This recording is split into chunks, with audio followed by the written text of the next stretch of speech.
ఇది మన తెలంగాణ రాష్ట్రంలో ఉన్నటువంటి 4 కోట్ల ప్రజల ఉనికికి సంబంధించిన అంశం.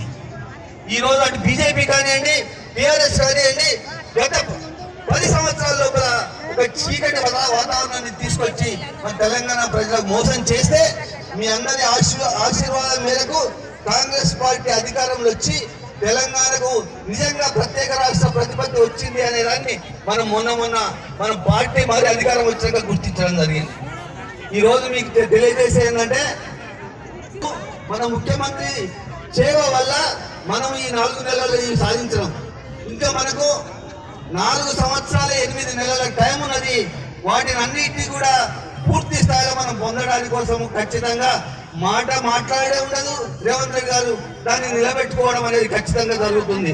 అందుకోసం అదే క్రమం లోపల మన స్థానికంగా ఉన్నటువంటి ఎమ్మెల్యే వినోద్ గారు ఏదైతుందో ఈ రోజు బెల్లంపల్లి నియోజకవర్గాన్ని ఒక అభివృద్ధి చెందవలసిన నియోజకవర్గంగా గత 10 సంవత్సరాల్లో జరిగిన అభివృద్ధి నిరోధక చర్యలన్నింటినీ ఎండగట్టి యువతకు ఉపాధి కలిగించే విధంగా, అదేవిధంగా అభివృద్ధి జరిగే విధంగా కాళేశ్వరం ప్రాజెక్టుకు బదులుగా ప్రాణహిత ఏదైతుందో తుమ్మిడేటిని తీసుకొచ్చేదాన్ని బెల్లంపల్లి నియోజకవర్గంలో మైలారం దగ్గర నుంచి సుందిలారుకు తీసుకుపోయి ఈ మొత్తం నియోజకవర్గానికి సాగునీరు, తాగునీరు ఇప్పించే అభివృద్ధి కార్యక్రమాలతో ఈ పార్లమెంటు నియోజకవర్గంలో ఉన్నటువంటి 7 అత్యంత ప్రాధాన్యత ఇచ్చి బెల్లంపల్లి నియోజకవర్గాన్ని అభివృద్ధి చేసేందుకోసమని మన అభ్యర్థి ఎవరైతే వంశీకృష్ణ గారు వారు పూర్తి స్థాయిలో కృషి చేస్తారని తెలియజేయడం.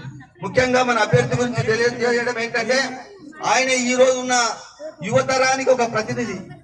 మన 17 తెలంగాణలో 17 నియోజకవర్గాలు ఉన్నటువంటి కాంగ్రెస్ అభ్యర్థుల్లో అందరికంటే చిన్న వయస్సు యువకుడు ఎవరైనా ఉంటే వారు వంశీకృష్ణ గారు.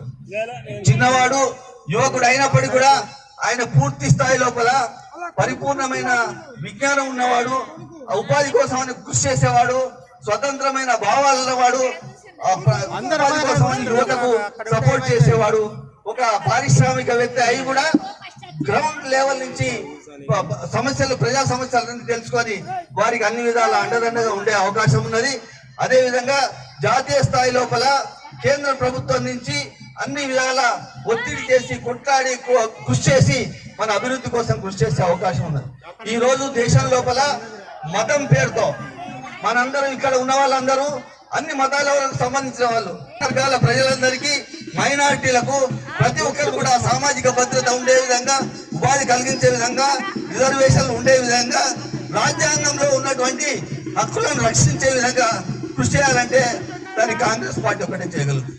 అందుకోసం నేను దయచేసి మిమ్మల్ని కోరేది ఏంటంటే రాబోయే రోజుల లోపల మన నియోజకవర్గం నుంచి అత్యధిక మెజారిటీ ఇచ్చి వంశీ గారిని గెలిపిస్తే పెద్దపల్లి పార్లమెంట్ నుంచి వీరు వచ్చి ప్రాతినిధ్యం వహించి ఢిల్లీ లెవెల్ లోపల కాంగ్రెస్ పార్టీని బలోపేతం చేసి ప్రతిపక్ష కూటమి అధికారంలోకి వచ్చినాడు మన సమస్యలన్నింటినీ పరిష్కరించుకోగలుగుతాం కనుక దయచేయమైన ఓటు అనే ఆయుధాన్ని ఈ 13వ తారీఖు నాడు కాంగ్రెస్ పార్టీకి మీరు ఓటేస్తూ మీకు సంబంధించిన ప్రతి ఒక్కరితో ఓటేయించి అత్యధిక మెజారిటీతో బెల్లంపల్లి నియోజకవర్గం నుంచి గెలిపించాలని నాకు ఈ అవకాశం ఇచ్చిన పెద్దలకు హృదయపూర్వకంగా కృతజ్ఞతలు. జై హింద్, జై కాంగ్రెస్.